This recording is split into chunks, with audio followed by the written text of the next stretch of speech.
என்ன விட்டுருங்க. விட்டுடுறேன், இப்போ விட்டுடுறேன். ஆனா லைஃப் லாங் உங்களை ஃபாலோ பண்ணிட்டே இருப்பேன். பிகாஸ் நான் வாழறதுக்காக சாகுற அளவுக்கு ரிஸ்க் எடுக்க தயார். கரையில நிக்கிற நான் கடலுக்குள்ள இருக்கேன். அதோட ஆழம் என்னன்னு தெரியாது, அதோட அடர்த்தி என்னன்னு தெரியாது, அதோட அழுத்தம் என்னன்னு தெரியாது.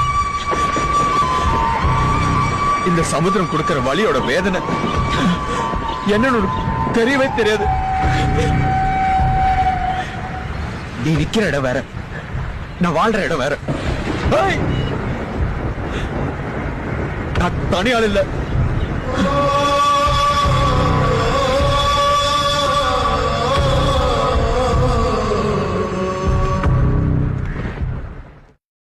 என்ன விட்டுருங்க. விட்டுடுறேன்.